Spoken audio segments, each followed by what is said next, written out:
I see it, Barry. This should be a very dynamite show. Greetings, everyone, and welcome to another edition of In Studio. I'm your host, Ted Perch, and we're on the road again today in Eastford, Connecticut, and we're here with my friend John Studley, and we're going to be talking about art, his late wife, his art, and generally a creative process that John's been a part of. So thanks for being on, John. Yeah. So let's start at whatever could be the beginning when you were much younger. You met your wife, or where were you living? I was living in New Haven. New Haven. Yeah. Yeah, we're two New Haven homeboys. Yeah, so. Townsend Avenue, right Townsend on the Avenue, water. know it well. Right on the water, yeah. Yeah, yeah. And my wife was going to Yukon, Yeah. and through a friend of mine, who I used to go visit when he was studying at Yukon, he introduced me to her, and she was taking art, but she wasn't very happy taking art, and she started in Middlesex Community College, and when she finished there, she went to Yukon, and so she was kind of thinking of leaving, so I ended up coming up to see her a number of times. A number of times, there you go. And then she decided she wasn't going to do Yukon anymore, right. So she came down and lived with me in New Haven. And that's how we got together. That's how it happened, yeah. So so you were, no, wait a minute. She was not in school, but she was painting. Oh yeah, she was. She had gotten her a lot of her experience, her teaching and drawing and watercolor when she was most of that she had gotten from Middlesex. Yeah. Because she went there for the 2 years, and so and this painting right behind me. That's the Marks painting. Yes. Is one of the paintings that she did when she was at Middlesex, and it was in an exhibition with the faculty. So she was painting all along. Yeah. She would. You know, I don't know really what she was doing first, but I know she did a lot of flowers, but not only that. Yeah, but the one that's there, which we'll show again, is that one of the ones? Yeah, that's a peony. That's a dahlia. Dahlia. Because we had dahlias in the back. Yeah. She got from one of the people here, one of the families here raised them, and they gave us a bunch of them, and so she. Beautiful. Yeah, and they were just that color too. Yeah. Yeah. So you're in New Haven, and then what? Because there's a story here, you know. I was going to school. Yeah. Before I was going to school at South Central. Oh yeah. Community College. Sure. And after I graduated, this friend of ours who had introduced me to Linda. Yeah. We all decided to move to Storrs. Oh yeah. Or Coventry. Because he was going for his master's, and it was in special ed. Mm-hmm. So we all got a place together at one of those cottages on the lake. Yeah, that was kind of coming apart. Anyway, it was student rentals, you know. It was a real snowy year, and we didn't have much money, so we would go to abandoned houses and pull out rafters and burn them because we couldn't afford any wood. Right. Of course, we couldn't take every rafter, or the house would fall down. But it was still nice. It was, for me, it was the first time other than living in Guilford, I had been out of the city. Yeah. Coventry was in there, right near the lake. Yeah, sure. And it was near we used to walk through the Nathan Hale Forest. Yeah. Nice area. It's a nice area. Yeah. Very much. Yeah. It's a lot like it is out here. Yeah, and we did a lot of swimming in the Coventry Lake. Absolutely, yeah. Yeah, it's a lot like here. Yeah. Rural University of Connecticut is right nearby, but in Coventry, excuse me. So that you're doing this hipster squatting thing. Oh, not squatting. Yeah. This hipster thing by Coventry Lake, and then what happens? Then we, when the lease came up. Oh, police? No, the lease. Oh, the lease. Yeah, we were going our separate ways because my friend was, he was going, I don't know where he was going. My wife and him did not get along too well. I see. I think they were both headstrong, but the thing is that the house wasn't big enough. Yeah. That house on the hill would have to be twice the size, I Yeah. think, for them. But so we decided to go on our own. We had a chance to move to Mystic. Yeah. So we decided, well, down by the shore, I'd like that down by the shore, down on beautiful area. Ashby Street, which is walking distance right to downtown. Yes. We stayed there, and I worked at Holiday Inn across the bridge. Yeah. That big bridge. Yeah. And as a gardener. Yeah. And she would stay home, and this is when we were having a little friction in our relationship. Uh-oh. Yeah. Uh-huh. Yeah, I can't say that. Yeah, it was difficult. So Yeah. I think she was the one who wanted to see if we could move. She thought by moving us both out of there. Yeah. A new environment, Yeah. new faces, new land, and all that. It might be good. So You went to, what? where did you go? Well, From the East Coast to the west. to the West Coast. Yeah, to we Oregon. had she had a friend who lived in Alaska, whose boyfriend worked on the pipeline. Wow. So whenever he finished, he had all this money. He came down and moved back to and she was a therapist. Yeah. Worked with natives who had alcohol Sure, yeah. alcohol problems. So she came down, and they moved into Eugene. Mm-hmm. So they said they would put us up until we got a place. Yeah. So we had a place to go. Wow. So, because we didn't have much money. One side of the continent to the other. We just decided we had a Let's do it. 1969 Volkswagen that it Let's was do 10 it. years old at that time, Yeah. and we just loaded. Had a tag sale because I was so near Mystic, I could sell everything Yeah. right there, and loaded. Had one of those racks on the top of the roof. You could tie it Yeah, with. yeah. It was just Remember like well. you could tie it with ropes. Yeah. Had everything with us that we owned. A few things we packed away with friends, but not much. And we made it over the Continental Divide going like 25 miles an hour. That was Uphill all the way, and then it's downhill the yeah. rest of the way. It was. I mean, it's that exhilarating feeling of moving, not only away from where you've been, but Yeah. moving towards something Absolutely. and not knowing what you're going to find. Absolutely. What an adventure. And we camped all along. We didn't have to get Sure. right out there. Right, we had no schedule. Yeah. So we just stopped and pitched the tent, whatever. Yeah, yeah. And What an adventure. Once again, it's quite an adventure. yeah, I liked it.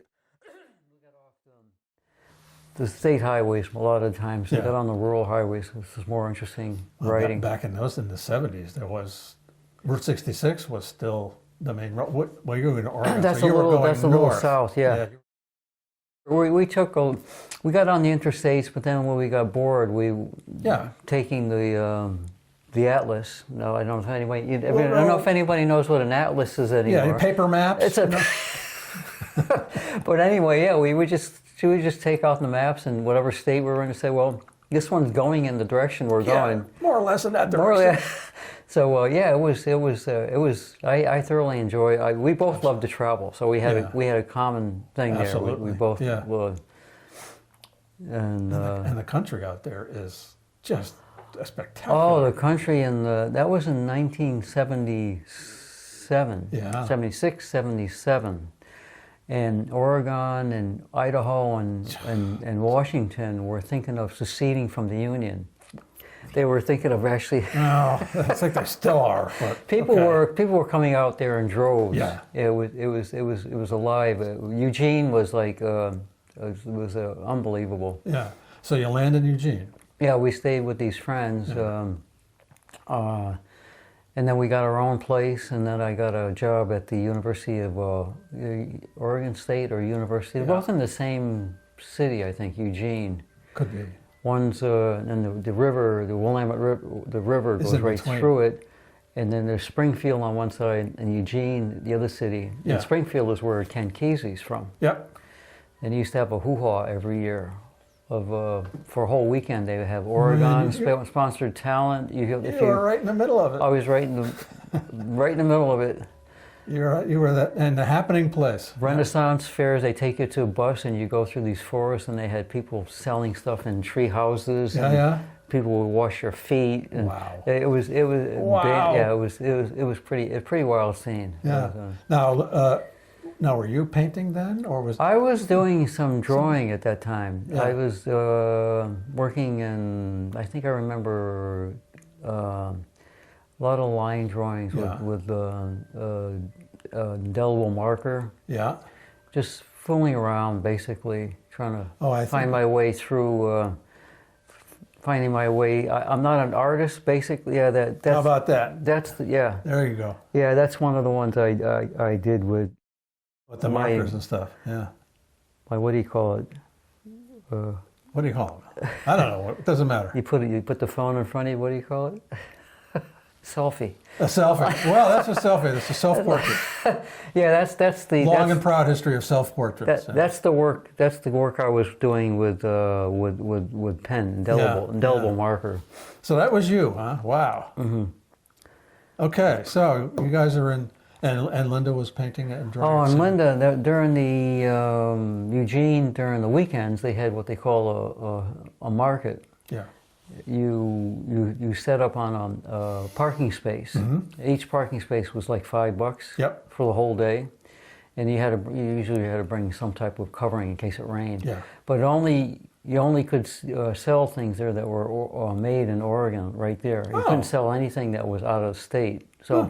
people would, if they cooked something or they had art stuff. Yeah. We had some friends that did art, friends that did fiber art. Yeah. And stuff like that. We would set up. She was doing cards at that time and Oh, yeah. and drawing. This was Linda. Yeah, Yeah, Linda. Yeah. Painting. She was painting and drawing right along. Yeah. She did these cards that she would sell there, Yeah. packets like the ones I gave you. And Yeah. So, how long were you in Oregon? we were in Oregon for a year. We came in this fall. We left in the fall because Linda was pregnant Oh, and my son was going to be born in March. So, yeah. and it was a drought out there the whole time we were out there. Yeah. California was worse, but in Oregon it was like a thunder shower for an hour and a half, and then the sun would come out. That's And the that whole was it. winter. And And then that we was it. came back to the worst winter on record. It was 1978. Oh, yeah. That- Storm Larry. Yeah, We got buried out here. Yeah. I was living in Hampton at the time, and yeah. we got 3 feet of snow. It took my brother and I 4 hours to get from to London back to Hampton. Yeah, well, we moved back to Coventry because Yeah. I had gotten a job at Mansfield Training School, which was always the place if people traveled, they always knew they could get work at Mansfield Yeah, Training right. School. So, might have to wait a couple of weeks, but still, you knew you were gonna. So you could travel and say, "Oh, this guy, I think I got to go back to work for a while," you know. Yeah. And we lived right near Nathan Hale Forest, Yeah. and the ice was so hard, people were driving their cars on the ice. Yeah, I No remember- thaw that year. I remember that well. Didn't thaw at all until the spring, and then there was flooding all over the place. Yeah. Couldn't get out of the house. Yeah. The next morning was like, I had to open the window to get out of the house to start shoveling myself out. So you're back. So you're back here in the area, back in Coventry, and your son is born. My So son was here you born, are. so I had a job. I had a job with, Yeah. and Linda still did her artwork. Yeah.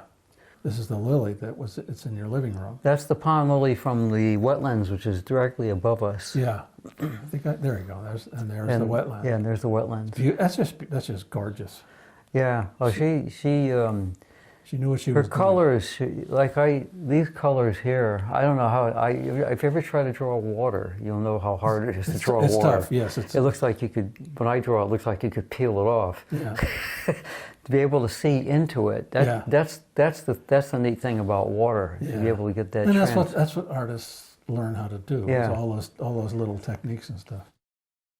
She was very That's gifted that way, and the colors she could see, and her drawing. I mean, I think that going and taking all those classes and practicing drawing. You know, it's not like just taking them, but it's like doing them over and over, drawing Yeah. and drawing more and painting more, getting the techniques of the watercolor.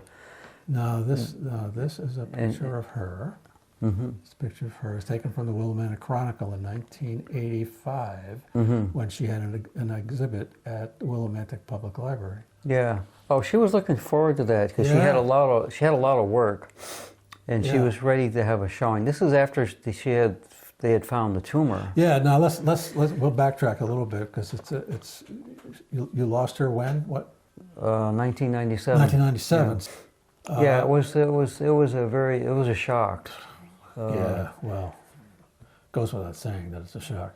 Now this diagnosis really propelled her artwork in a big way, and she lived with it for 15 years. That's incredible.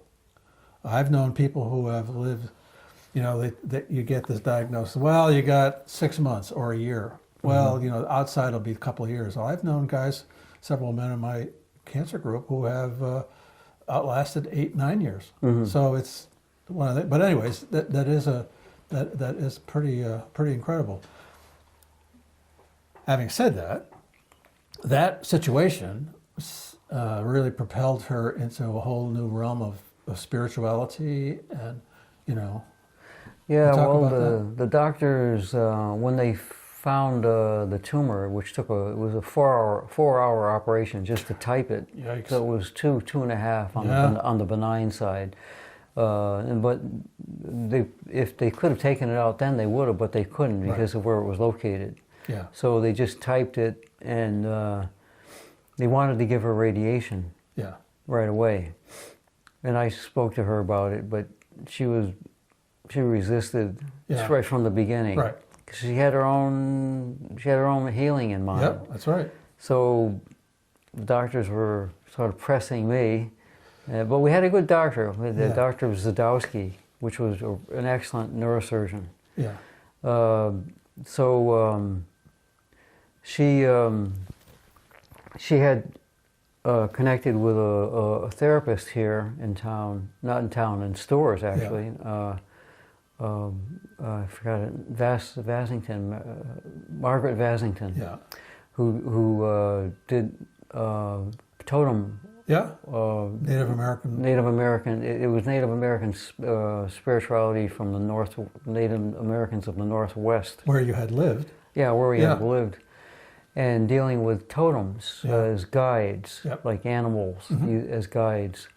And she took to that immediately. Yeah. And her and Margaret got along really well. I would be in some of the sessions sometimes, but mostly it was her. Yeah. And she did a lot of her spiritual healing,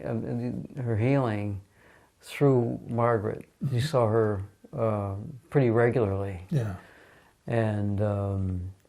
And I was surprised how well she did with it, but I'm really not now because she's an artist. She probably would take to something more like that than just talk. Yeah. But it wasn't that there was no talk, but it was just that the animals were her guides. A lot of visualization. Yeah, and there might be different animals at different times, but definitely worked for her. So.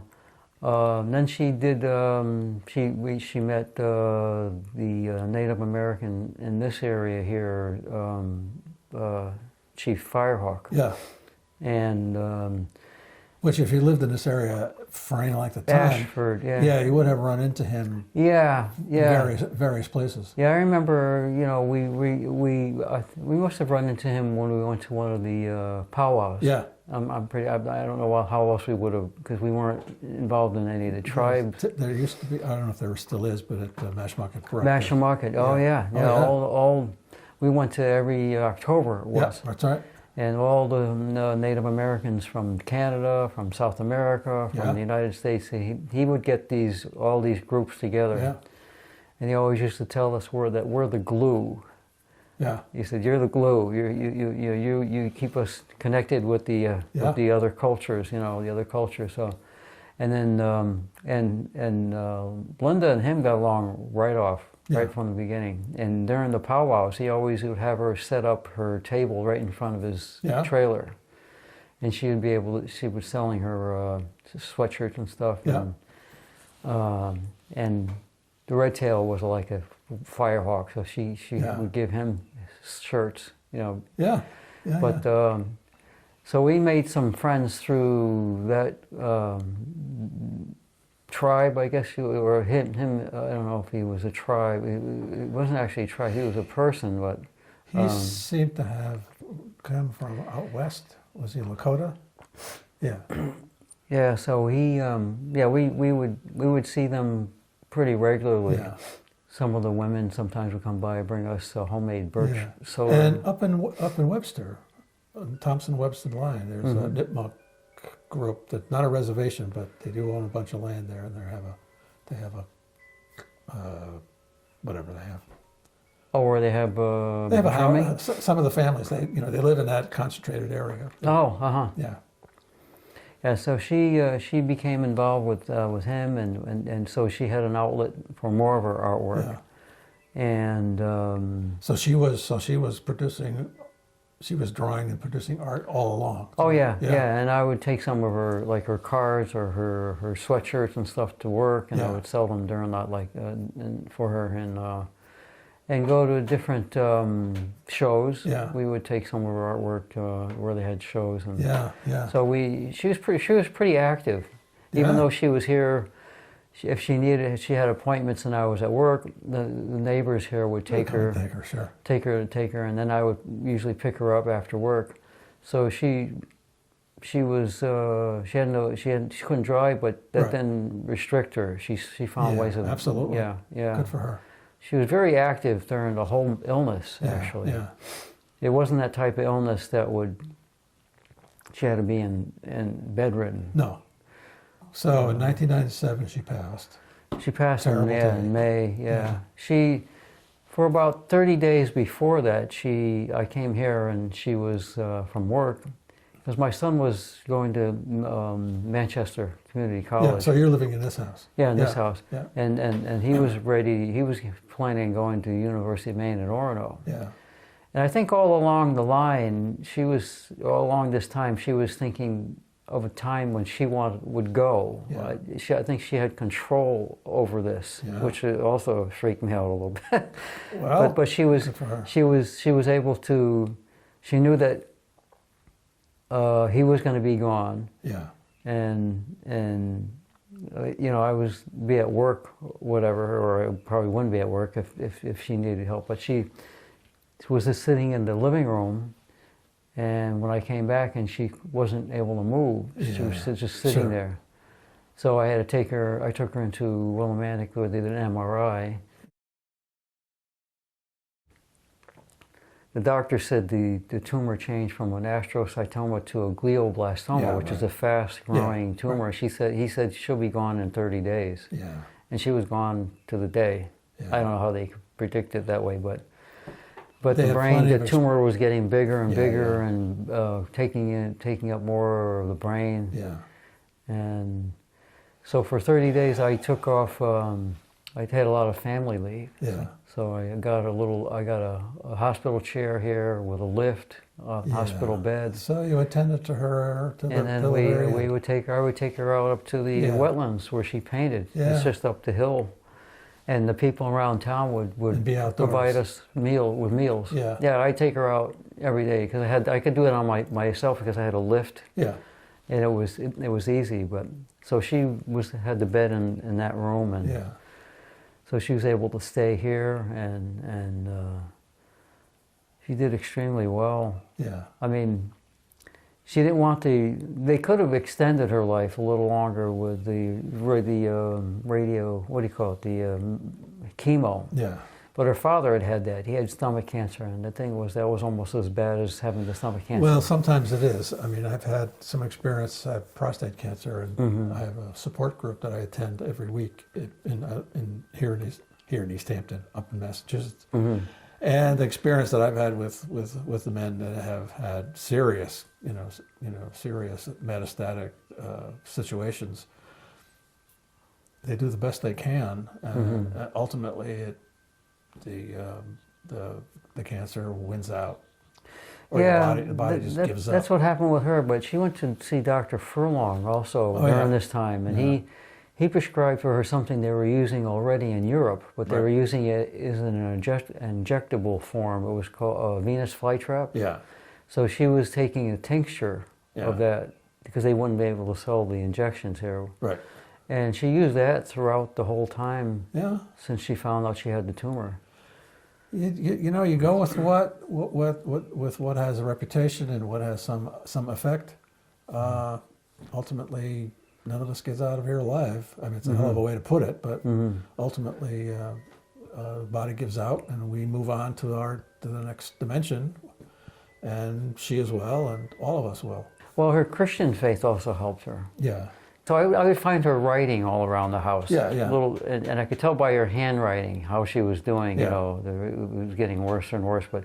But she grew up in a Catholic family, but the family was not. They weren't compassionate. Yeah. So things get associated with the faith that aren't really there. Yeah. She taught Sunday. She's taught catechism. Yeah. And those things were coming back to her later on, because I could tell by her. I have another book upstairs that has a lot of the writings in there, little writings I would find here and little writings I would find all around. A lot of things get imprinted on you when you're young, and they if you hold on to them, they'll come back, and if they give you some measure of, not faith, some measure of peace and so forth, good for it. You know, it does have an effect. Also, I wanted to say one thing too. When she was here in the last couple of days, she was here. My son was here. Yeah. I was somewhere else. I forgot where I was. For a while, I would take off a few hours because the nurse would come. Yeah. But just my son was here with her, and I found out from him that he was able to communicate with her by putting his hand on her forehead. She could, but by this time, when the tumor changed, she couldn't speak, Right. and she couldn't move. Right. Lost movement on one side. yeah, So she was talking with him he had his hand on her forehead. And she had told him that she had seen angels. That was the day before she passed. yeah. So that kind of freaked him out a little bit, but it's a gift. It's a gift, and she did. Mm-hmm. My father's youngest sister died at 97, and I visited her. She was in Chicago, and I visited her once, and she told me that she had come up to a door, but she couldn't open the door, and could I help her? I said, well, I thought for a second. I said, Auntie, I don't know if I can help you, but what I think is that when you're ready, the door's not locked, and when you're ready, you'll be able to open it, and then you'll be with Dad and my grandparents, your parents and my father and and her sisters. Said, when you're ready, you'll be able to open the door. And it's just another incident where these spiritual and interdimensional things are there. They're there. Very often when people die, they wait for everybody to leave the room. It's like it takes them. And you had told me that, I forget whether it was you or your son, left the room. When she was alone, and undisturbed, she passed. But when you came back, she was smiling. Yeah, There was a smile on her face when she was gone. I was here, and that night that she died, she was doing the brainstem breathing, and I was moistening her lips with the swabs, and someone came to the door. Now this is before I did any of the rooms here. I had to walk that way and out to the porch, so I was kind of away from the room in there. I couldn't know what was going on, but so they had gotten here just after she passed. I came back in, and she had this smile, because I was trying to close her mouth, but I couldn't. She had this big smile on her face. In the period of time from us period of a couple of minutes. So with what she saw, she was happy to see. Yeah. As she went. Yeah. Well, John, it takes a lot to go through. I didn't mean to bring you through that, but there we went. So, thanks for that. Yeah, that's. Now we're going to talk about you. Oh. We're going to talk about, we're going to go back. We're talking about your connection to artwork and creativity. And then you're going to do his brother as a separate segment. Yeah, your brother is separate, and I want you to read that poem again. Yeah, that's in the front. Yeah, it's in the front. Well, why don't we just get it out of there first, so we don't have to go rustling around? Because there's many chapters to your story here. Yeah, there's your three wife, there's dramatis you, personae, right? And your brother, and your life story that I can relate to. There's my brother. He also worked. Oh, look at that. This was him in Summers Prison. Yeah. He's building a model boat. I have some of his tools. He made them out of balsa wood. Yeah. These aren't kits. No. He made them entirely from scratch. Right. This is what he used to do. Now he was older. Yeah. Oh. This is my mother. Yeah. She's real short. That's Wow. And you can see he's a little more husky than me. Yeah. Yeah. Now, what was his name? Howard. Howard. Yeah. Yeah, and he was older than you. And I hate that. 2 years older. Yeah, 2 years 40, I older. was 44, 1944, I was 46. What occurred that led him to Summers? Oh, he was I remember he was talking- on probation. Yeah, he stole a car, right? Something like that. He stole a car at my second floor. The second Oh, that was- floor. that I was- don't think they. I don't know if they pressed charges on him. But No. he moved closer Okay. to my mother. But anyway, he was in New Haven. Yeah. With that's where the whole family is from. Yeah, right. And he was hanging around with these guys, and one of them had a gun, Ah, and they that's right. blamed him. That's right. And he said, I got caught with the biscuit. Yeah, He that's calls right. it I a got caught biscuit. with the biscuit. So they sent him to Summers Yeah. for 6 years, but then then he was hearing voices. I think he might even tried to commit suicide because I noticed he had scars. Yeah. So they placed him in Whiting Forensic Institute. But he spent 6 years up there it's between possible. Summers and Whiting, Yeah. and they wanted me to they wanted me to persuade him to go to a halfway house. Yeah. And he would have nothing to do with it. He said, if I go to a halfway house, I'll become like the drug addicts that are living with. He said, I'm not leaving here till I'm free. So Yeah. basically, that's. I mean, he was really clear about that. So do you suspect that he began to becomes mentally ill, like schizophrenic or something? If he's hearing voices, that's usually... They said he was hearing voices, and one of his favorite writer. He didn't read. I don't think he read too much because I don't know how well he read.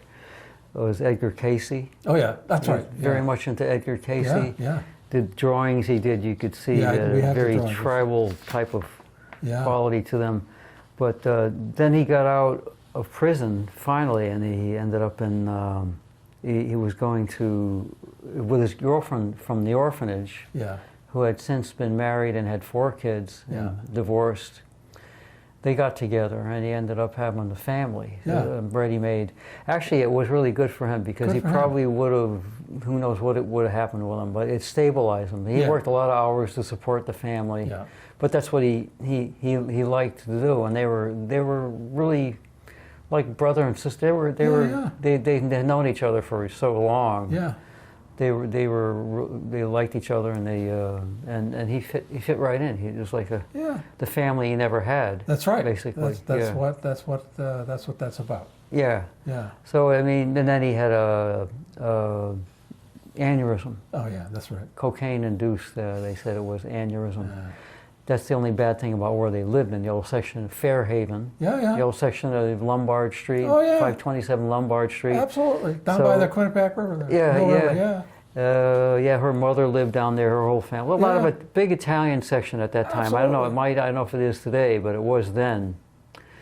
But I think these days there's been waves of immigration. I think a lot of it is Hispanic. these there was days. a lot of drugs in Yeah, that I know area. that. I know. A lot Like I of- said, we're both New Haven homies, so I know Yeah. everything you're saying. I know exactly where you are. I mean, his wife. Well, I used to call her his wife. They were like, it was his wife. Yeah. She said that she'd be in her bedroom and people start waking up at 11 o'clock at night. One came right in her room. Yeah. Was looking for stuff to sell for drugs. 3 of her kids were addicted. Yeah. We had two twin daughters, another girl and a boy. The boy left to go to Florida, and I think last time I heard he was studying journalism. I don't know where that went, but the girls, I think some of the girls straightened out, but in those days it was hard to avoid. It just burned the country down, and particularly in urban areas, New Haven and Hartford and Waterbury. Doesn't matter where it was. It just went through everything and just burned everything to the ground. And people's lives were lost. It was horrible. Are we still on? Yeah, we're on. Sorry. No, we're on. I could edit a lot of this out, but I think this is an important part. This is an important part of your story. Yeah, they got along well together. I'm really happy for him that he was able to get back with her. Absolutely. The husband was in Florida. I mean, they were divorced. So, and I had a lot of good times when I went to visit them. Yeah, sure. It's your brother. She was a trained Italian cook. Oh. So she would cook up all kinds of stuff when we went there, and I would bring something from the pastry shop, Lucibello's. Oh. Lucibello's. If I lived, still my heart. If I lived next to Lucibello's, I'd be about 500. The broccoli bread and spinach bread. Oh yeah, all that stuff. Killer stuff. Yeah. Yes. So, but he got in. He was working 2 shifts at Simpkins. Yeah. You probably know Simpkins. Yeah. I worked at Simpkins. My father worked at Simpkins, but I think only for a very short time. Yeah. My father. Yeah, you probably should know something about my father. I don't know my father. Right. I have no idea. I just remember holding his hand one time up and seeing the nicotine stains on his thumbs. Yeah. He must have, but he was kind of, I don't say the black sheep of the family. He didn't have any brothers or sisters. His mother on my father's side they were German and English, and all my mother's family is, of course, Italian, and they all lived in the same house. My mother's family lived on the first floor, and my father and his wife and my grandfather lived on the upstairs. On the second floor, yeah. And he didn't work, and my mother would go up there and they would hang out together because she was the black sheep of the family, and her family. Oh boy. The girls were treated like Cinderella, and she had to do the cleaning. It was just like that. Yeah. She's the one who probably outlasted all of them. She lived till she was almost 3 months short of 98. No kidding. Wow. And she just died from just everything wearing out, basically. Sure. But she used to go up there, and my grandmother, Una, one of the German descents, used to say to her all the time, "You don't want to get involved with him. He's a bum. He doesn't work." He doesn't work. So that's what he used to hang out. He got arrested for stealing Mussolini's belt in the wax museum. The aunts came down, brought him cookies at the prison, at the jail. None of them had kids. There was three girls. There was Una, Sally, and I forgot the other one, Ruth. Right. None of them had kids, so they didn't know how to deal with kids. They don't know what to do. Bring them cookies. Right. Feed them. Mind Feed them. them. Yeah, mind you. So he got into trouble with my sister, my uncles on my mother's side. Yeah. Because being good Italians, they made all their own wine, and they had it in the basement. Right. And one time he went and drank all that he could drink, and he probably sold the rest of it. I don't know. And they went after him with a shotgun. So yeah. They didn't get along too well. Simple justice. Yeah. And then my mother got pregnant. Yeah. And so, like a lot of, I'm not going to say all the Italian families, but she was removed. She was cast out of the family, and went from different places in that same area. Yeah. That now a lot of it's been torn down. Now all that Fairhaven area. I haven't been back there for a while, but that's true. It was quite the neighborhood. Mm-hmm. Yeah, I spent a lot of time down on State Street because there was a lot of German families on the State Street side, and Fairhaven has a grand reputation as being one of Yeah. the oldest parts of the city. And it was, I remembered very well going the bakeries and so forth. So now we'll talk about you, John, and your story. So from what I've know of you, you spent some time. Your family broke up. Your parents and you and your brother wound up in an orphanage.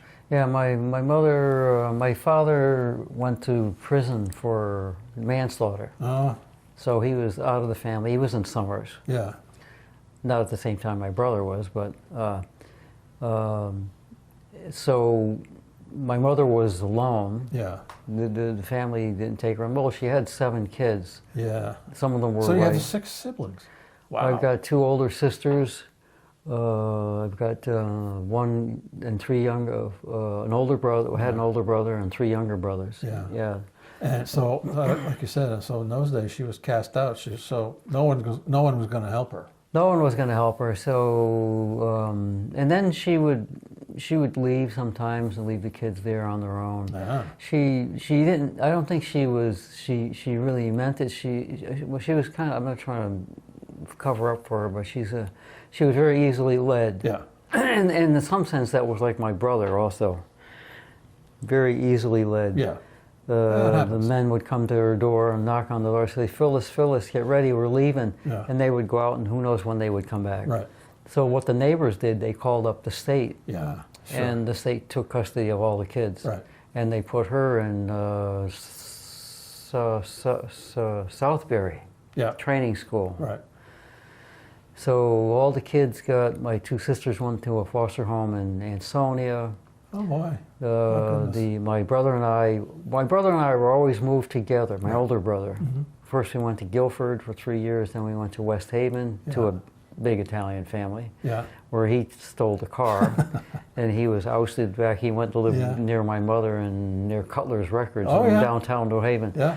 And then the younger brother, the next younger brother was adopted by a Polish family in Waterbury, and then the 2 twins, which were by another man. I have no idea where they went. Richard and Ronald. As a matter of fact, I don't even remember them because I was too young. Yeah. So all the kids were dispersed, and this is when I had aunts living right in the same city of New Haven that I didn't know until I was like 23. So, but all the kids went all different places, and Now, do any of their siblings survive that you know of? I mean, are you the sole survivor at this point? I don't really know. Oh, I know my brother passed in the 80s. Matter of fact, my brother passed probably around the same time my father did. Only he was in Florida. He passed from cirrhosis. Yeah.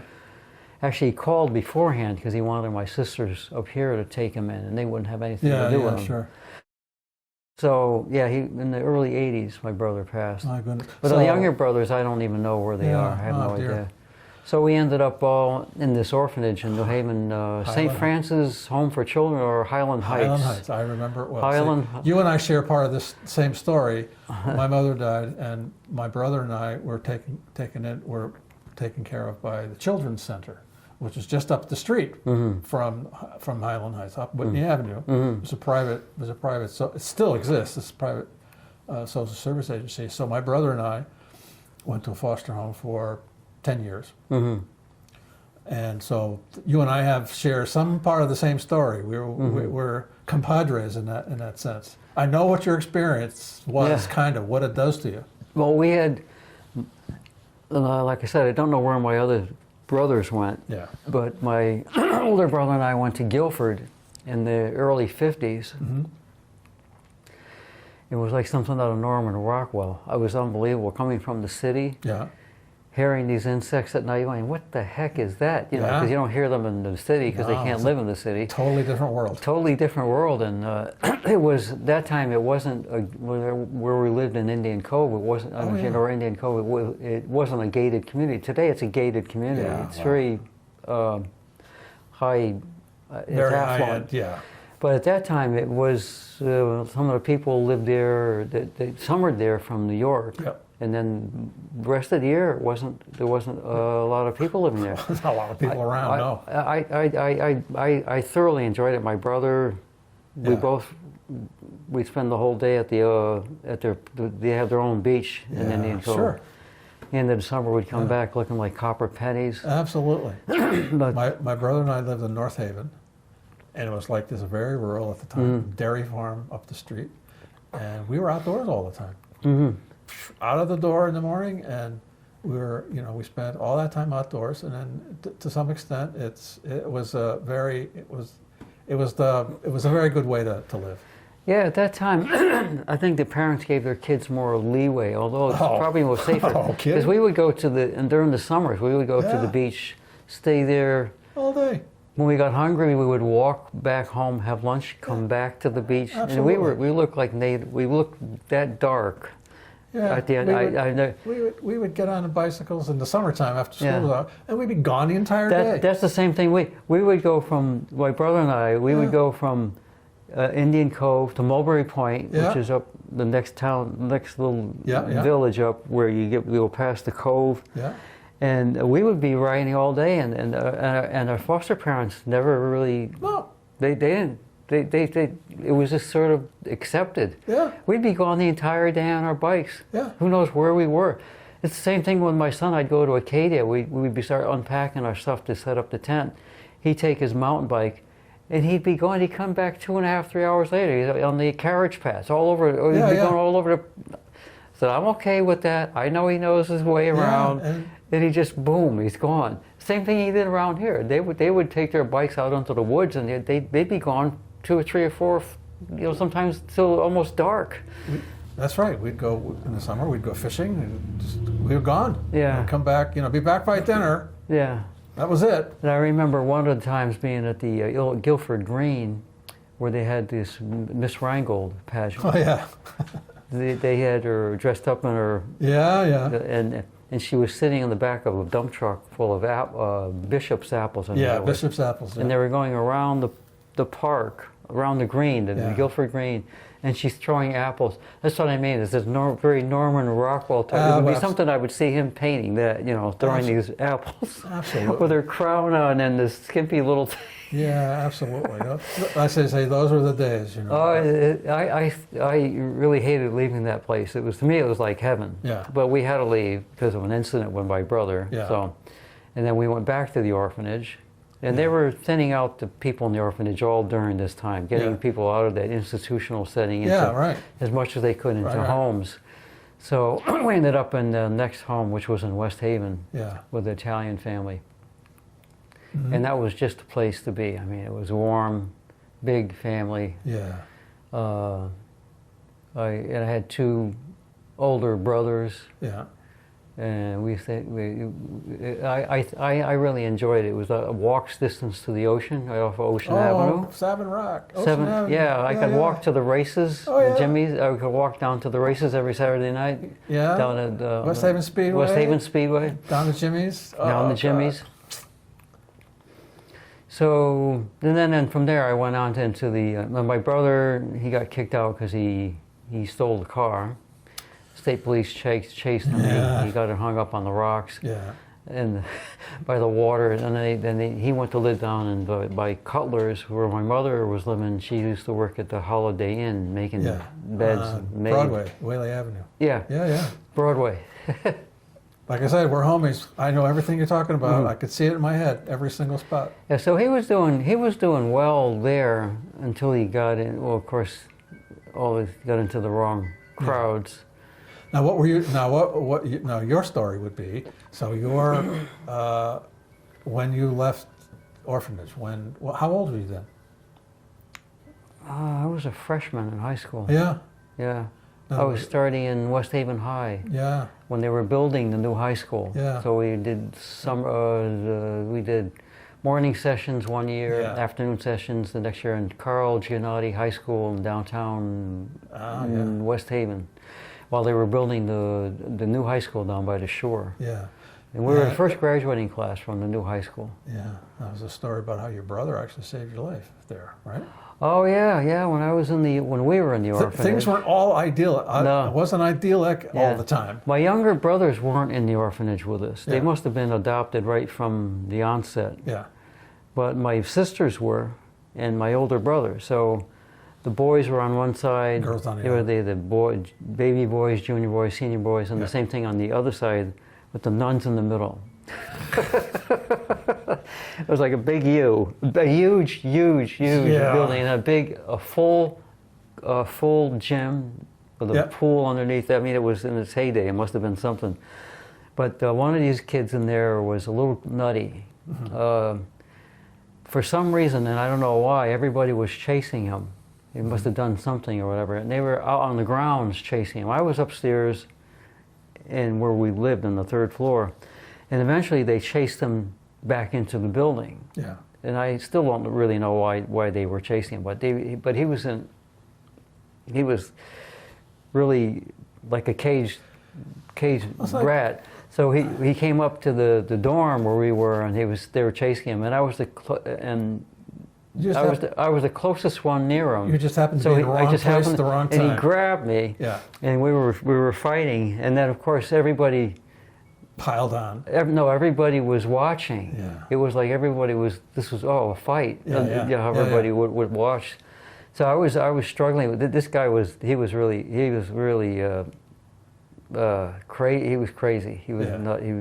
He had gotten the screwdriver. I know where he got the screwdriver from, but it was about that big. Yeah.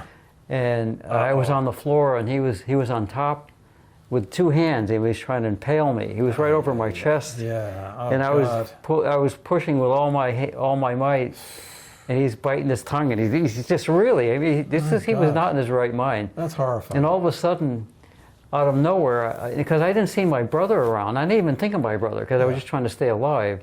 All of a sudden, I see this body come flying through the air. sideways like a tackle. Yeah. And he took this guy, I would call him, well, his name is John, but I don't tell you his last name, and just took him, and they ended up about 6 feet away from me. That's how much force he was. He was just sort of like flew Absolutely. over him. But he was my brother was more husky than I was. Yeah, yeah. I mean, he was more muscular, so he just decked him, and that was enough to break that crazy spell with him. Right. And he didn't pummel him, but the thing is, he totally restrained him. Yeah. I would have died. Yeah, you would have. And another thing that happened was the same thing when we lived on West Haven. We lived halfway up the hill on West Haven on Grove Place. And when I first moved there were other foster kids we were living with, where I was living with, because he wasn't there. He wasn't there. He was still there at the time. So it was soon after we had moved there. We're getting to know the people in the neighborhoods, the gangs, we're getting to know you. And this kid from where I was living with, who was a foster child, he was showing me around Jack's Variety, and where is this, and the little pathways that connect the streets together. Now there are probably roads, but there was a gang that always picked on him. Uh-oh. Yeah. So before we got back up to the street, up to where we lived, they had a gang of 5 or 6 kids came and they surrounded us, and they started picking on him. And for some reason, I got involved in it because he wasn't doing anything to them. So I ended up getting in the fight with this kid, and I kind of decked this guy. But I wasn't trying to get into a fight. But the thing is, it just happened. Yeah. And all of a sudden, I heard the scream coming from up the hill. Yeah. And I saw this madman running down the hill. It was your brother? My brother. Again. And he's screaming at the top of his lungs, and everybody stopped. Yeah. And just, everything stopped, and everybody looked around. Yeah. And they didn't know what the heck was going on, but none of them were willing to see, you know. Yeah. What happens next? Yeah. Because he was fierce. He was really fierce. If you got on the wrong side of him, you were really in a. And you're his younger brother. Yeah. I mean, when they wanted me to get him into the the group home. Yeah. With me, he was like, he doesn't usually get that way with me because he's more protective of me. Yeah. But he was so adamant about not going there. I could see him beginning to, all that stuff coming up. But he was very, because he had been picked on when he was living in Fairhaven. That's right. My sisters were telling me, because I was too young, that there were other kids there was 6 apartments in that house, a big house. Yeah. They used to pick on him. Sure. All the time.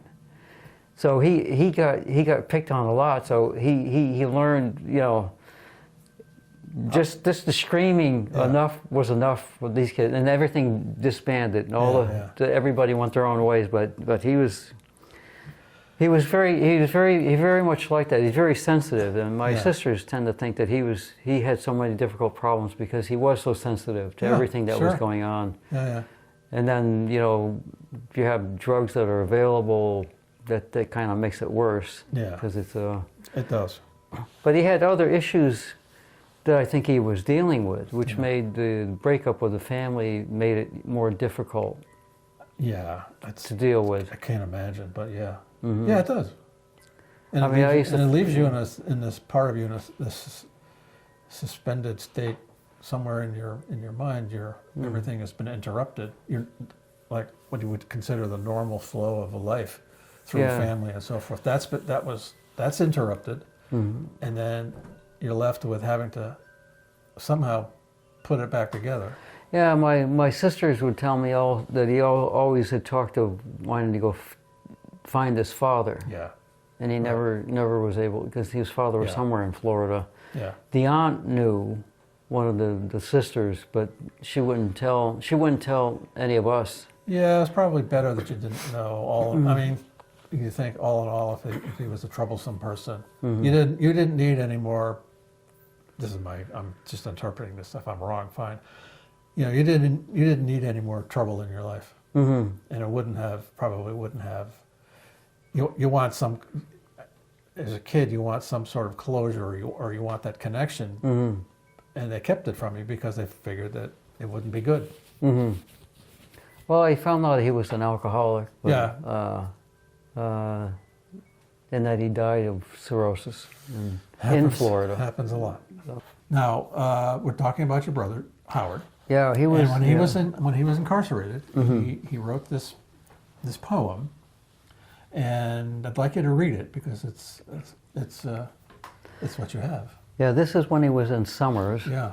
Either Summers or Whiting. I'm not really sure which, but one of those two.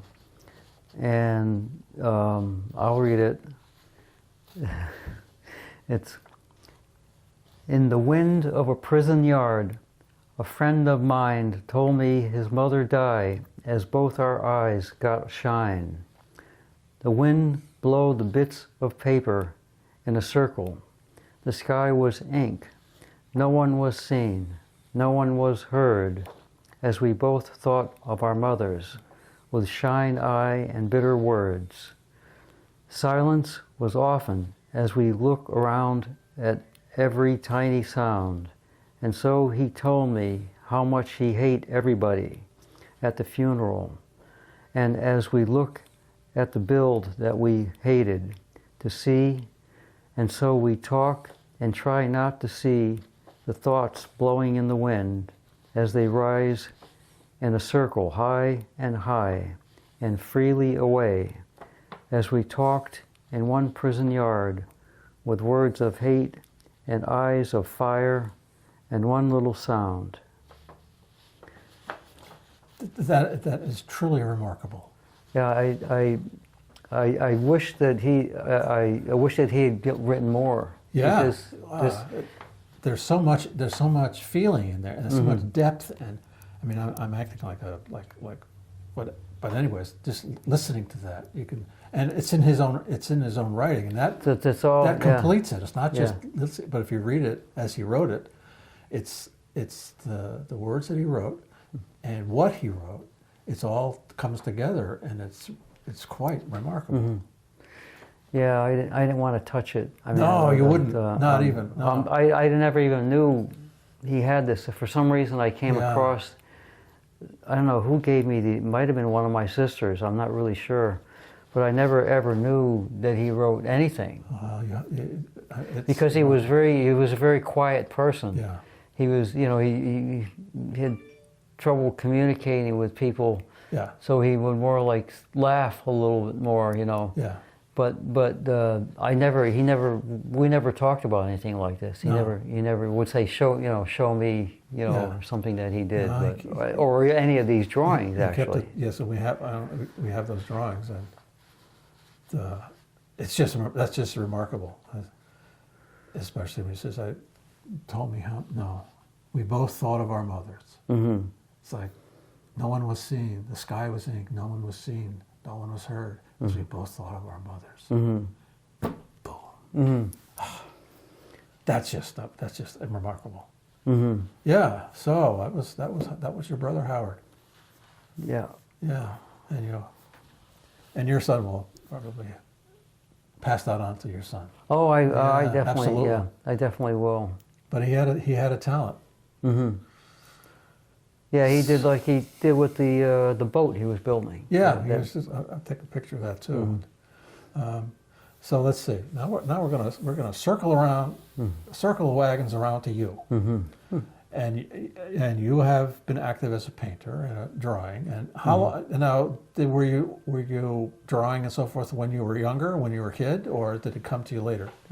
Came to me later when I was at the second foster home. Yeah, And I lived in Townsend Avenue. yeah, I used to start doing drawings, and they were, as I worked at Mansfield Training School. yeah, And I know that some art therapists were there also. Yeah, They worked with some of the clients Yeah. there.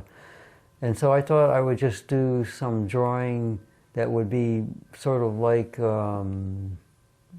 art therapy. Yeah. Just to see, just to let my hand move, and, Yeah. and then when everything is done, look at it and see, well, what does it say Yeah. to me? You know, sort of, what does it say? And so I started basically with that in mind, just doing a drawing, and then taking the drawing and like expanding it. yeah, I started working on 24 by 36 size canvas, and then getting some acrylic and just sort of painting the drawing, making Yeah. the drawing and then changing it into a painting. yeah. So basically, that's what I started with, and just fooling around basically. Right. I never took any courses in art. A lot of us don't. Mm-hmm. I never did. Mm-hmm. My dad was an artist. He was trained. He went to Yale Art School. Mm-hmm. But I never did. He never taught me. Mm-hmm. A lot of people don't. A lot of people don't take lessons, are not trained. Somehow it just comes out of you naturally, and you, like you start drawing, and you just have that intent to make it look like something, and before you know it, it's the practice of your hand and your eye and the muscles make it work. Yeah, so I started. And you've done some, you've done some great stuff. So.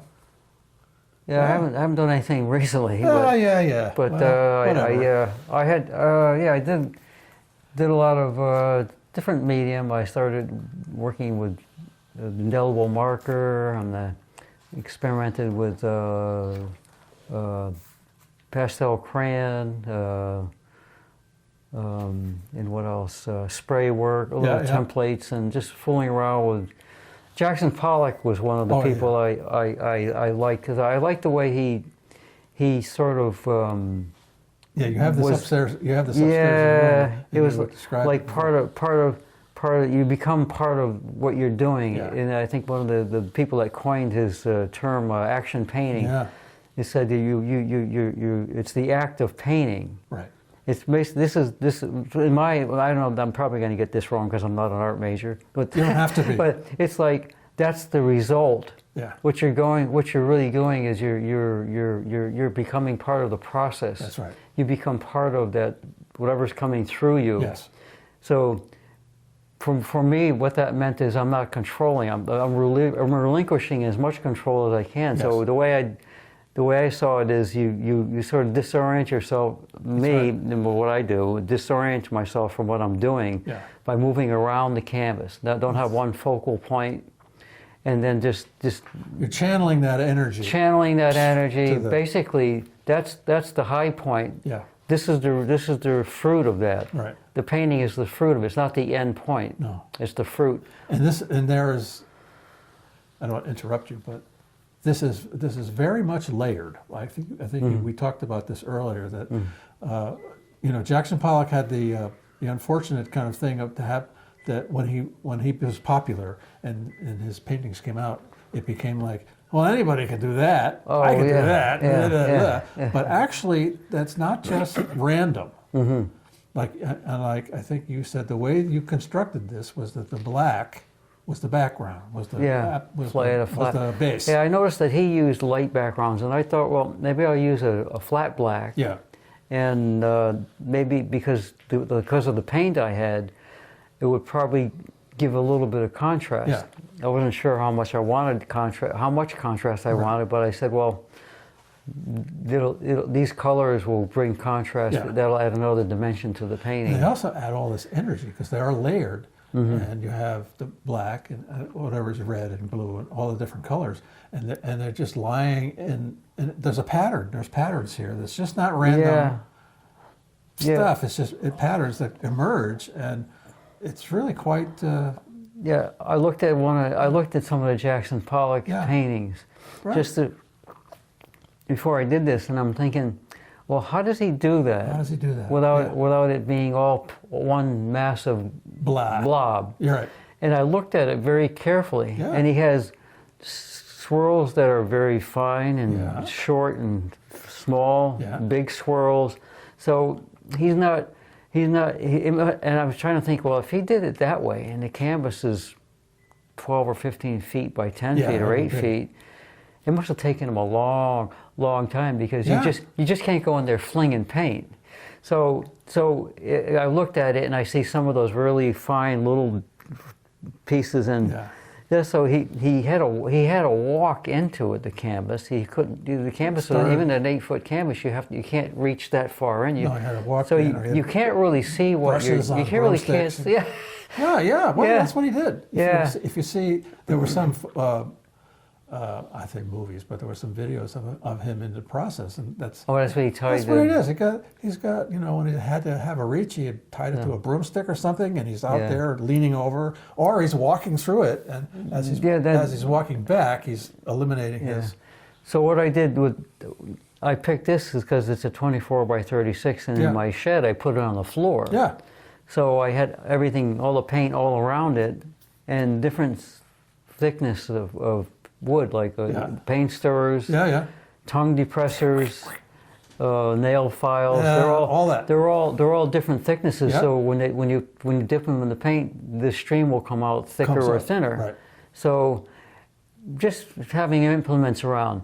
But then after you get all that set up, then you forget about that and you just play with the paint. That's right. And then you move all around it. You don't have one focal point. No, it's all movement. And then the hardest, I think the hardest part is sometimes something in your mind will tell you when it's done. When it's done. When to stop. Right. Because if I don't stop, it's going to look like one mass of blob. Right. It gets muddied. It gets muddied, and you will have no contrast. No.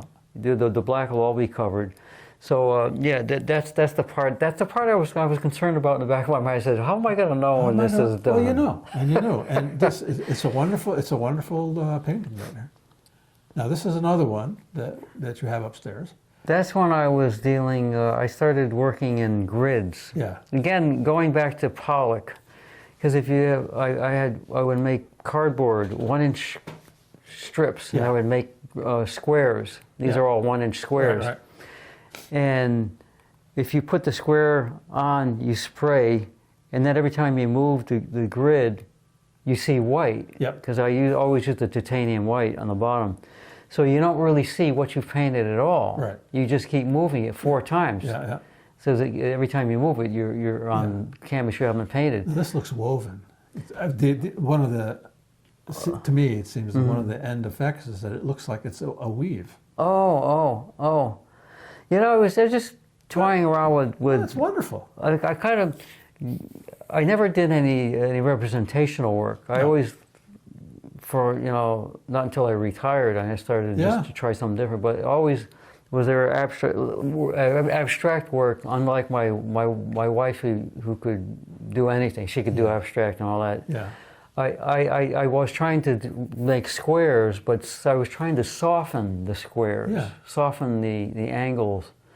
And then I would put pieces of paper underneath in different forms so that they would appear somewhere in that spray. Well, it just works. So playing with light too, because That's right. that's why I starting with the titanium white. I worked that for a long period of time because it was really. It adds that not glow. It adds that white to the.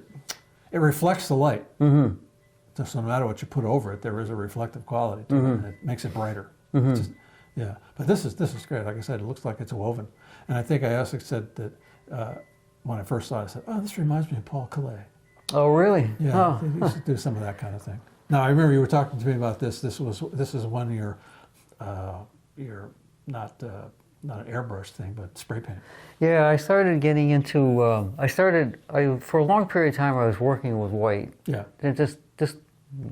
I think I thought of being a minimalist, not really being that way, but I thought, I'll just try white again and see what I could do with the white. You and Mondrian. Yeah. So I was driving with my wife when we went to Oregon in the Badlands. Yeah. And we came there about an hour before sunrise. Oh, yeah. And it's unlike anything you see in New England. There's these mounds and the colors were just the sun's coming up. The colors were so vivid, and then they flatten out when the sun's directly above you, and then it was just unbelievable. All those different colors. So I made a quick drawing with a magic marker of 3 lines. Basically, this line, which is the sunbeam. Yeah. This is the quarter line would be for the sun, and the back is the hills. Yeah. And I just had 3 lines, and so I put it on a piece of graph paper with the squares, and I replicated it to a 24 by 30. I wanted to replicate the flow of the line. Yeah. So I duplicated it completely using from an 8 by 10 piece of graph paper onto a 24 by 36 canvas, and then I made templates. Yeah. Templates, you can see a little bleeding here, and bleeding here. But you got the shadow lines. Yeah, I would have one template directly on the canvas, one template above it, so I get the bleed. And also get that depth.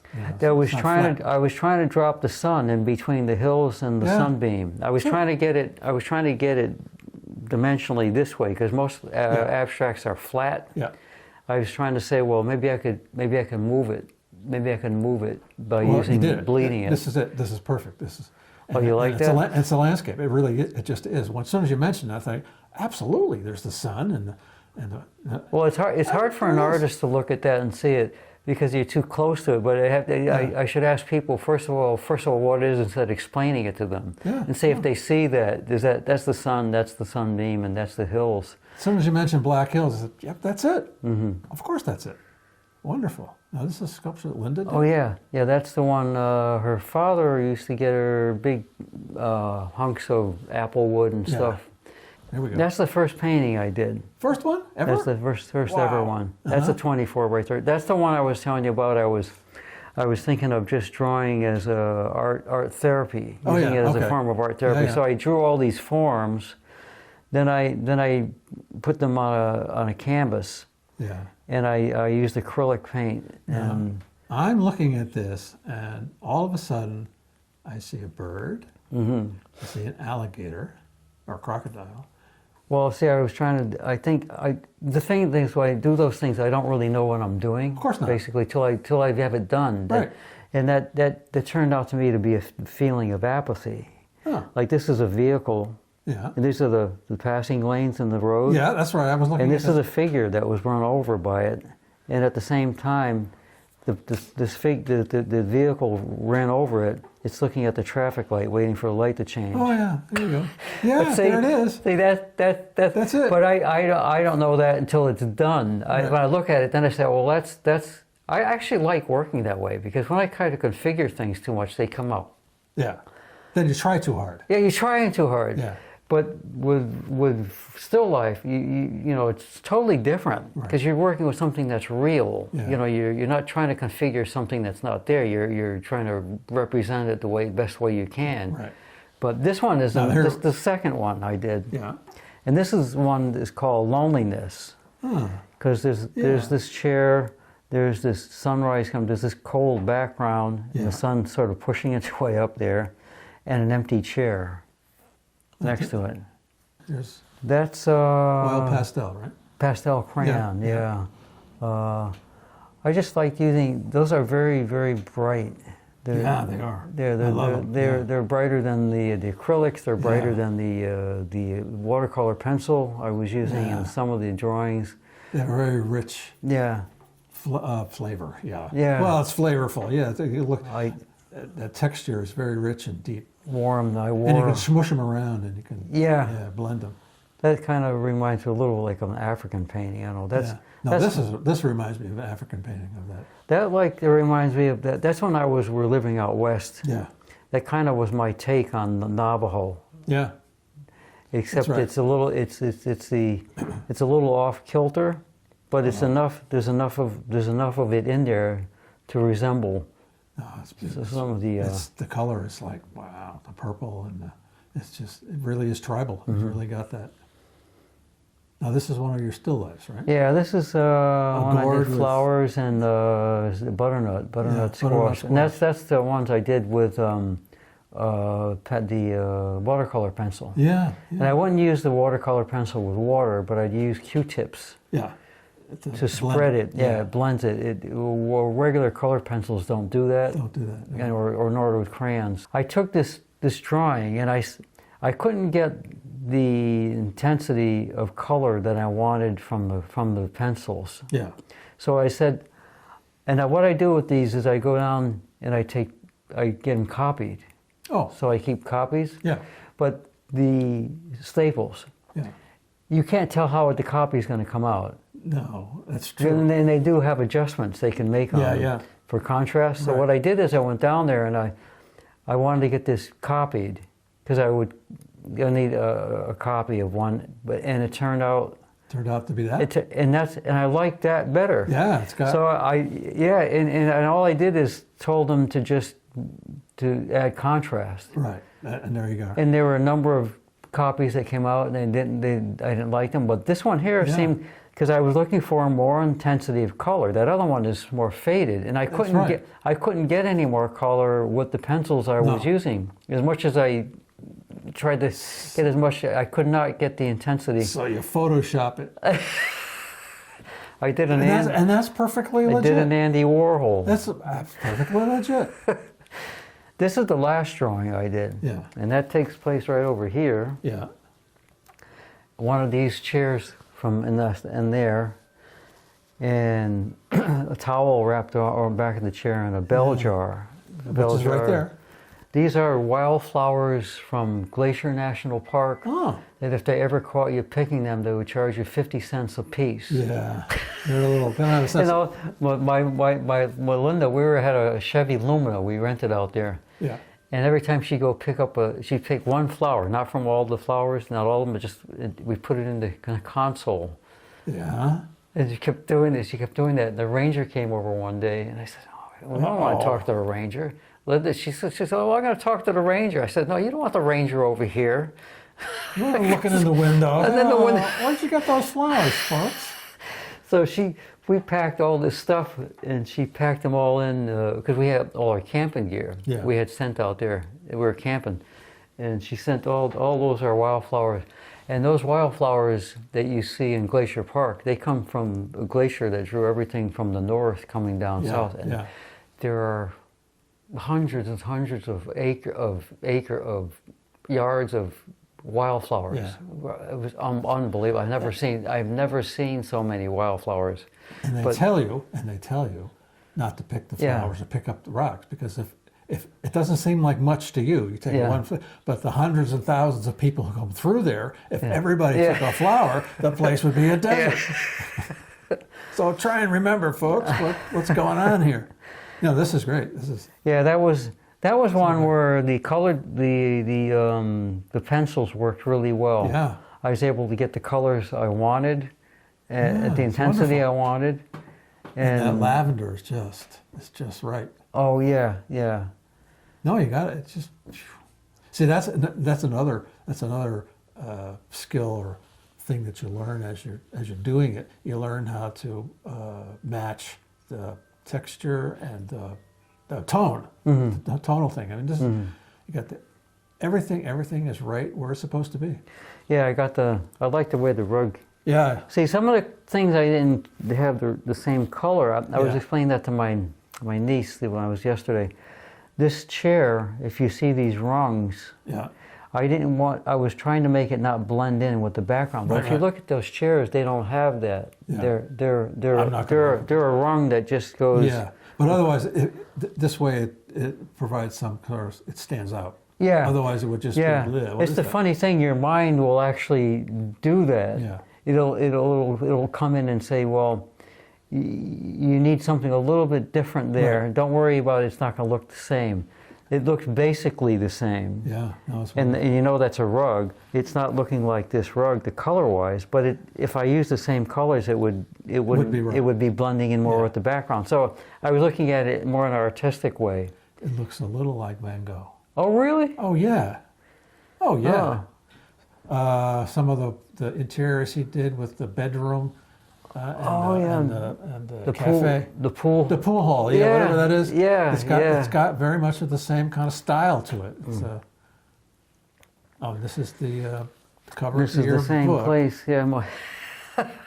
I Taken I out didn't know out what to from do. under the rug. I didn't know what to do for a still life, so I that's the funny thing. If you don't know what you're doing, you gotta have something to hang your hat on. Yeah, Basically, right. something that you could feel excited about doing because these take 2-3 hours to do. Yeah. So I went in the garbage and I pulled a bunch of garbage out and I threw it on the floor. And then I took the dustpan and then threw it Yeah. over there with the broom. And I said, well, There it is. I'm going to try to draw some garbage. Well, it's a very active scene. You got here, you got this down here, and you got the diagonals and your verticals and horizontals. I mean, that's a very there's a lot going on there. Yeah. Oh, this is the painting, Linda's painting that's behind us here. That's a marsh, right? That's a blue marsh. Blue marsh. Yeah. Now this is one of her paintings. That's the one right above. Yeah. The small. That was a Valentine's Day card she did for me. That's so beautiful. I know. It seems like the colors, one picture, the line, the pen lines are another. Yet they all work together. Yeah. They almost seem like they're separate, yet they work together. Yeah. It's like a blob of color, It's wonderful. a blob, all line going all over the place, and it still looks like It's just flowers. great. It's I guess you could say it's very sublime. It just has this quality of there's a softness to it. I don't quite know what the word is, but she has a she had very loose quality to her. She could do something like this that's more controlled, but those other things she could like this, that she could just go and entirely. so that's what we've got. Yeah, that was Wonderful.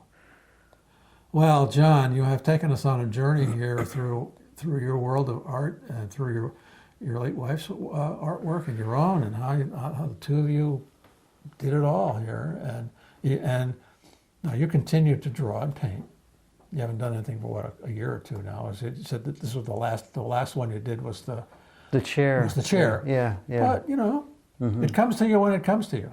Anyways, John, taking us on this remarkable journey through your life of art and creativity and your family story, which is just as remarkable as anything else.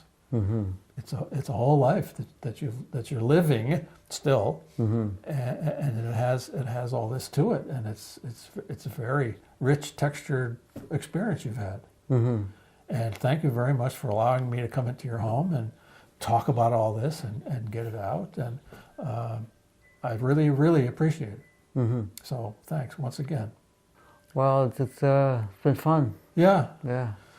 It's been fun. Yeah. I never thought that I just like they say to people, like my cousin who's an artist, she's just starting. She's doing cartoons and More stuff like art? that. But My she's using more of the computer in it.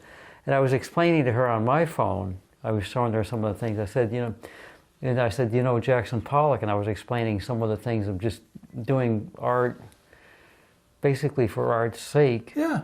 And not getting involved in it, not trying to control it so much, to just play with it. Like that last thing I did was I had so much fun with it. Yeah. Once I got all the paint all around, I didn't have to think about anything anymore. That's right. Just fling in whatever, Just do so it. it's just like people who don't really think they have any artistic ability. They do. They do. They do. Because it's your own unique.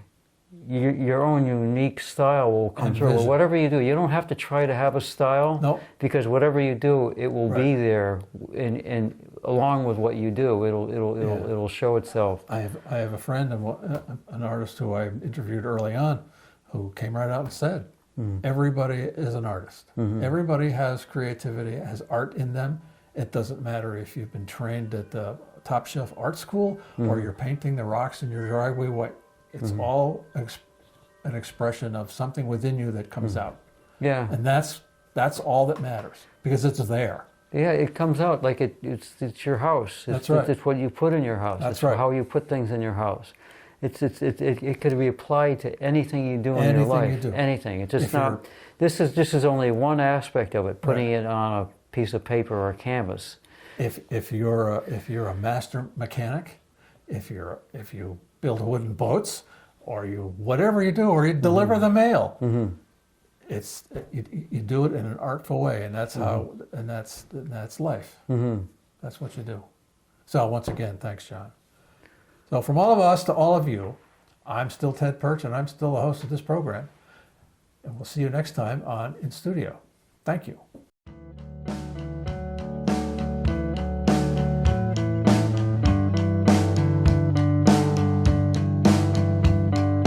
Open your eyes, here comes a bigger part. I'm seeking to find the answers are easy to read.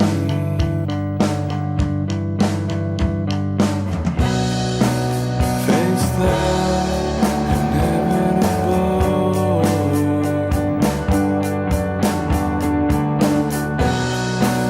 Face that inevitable.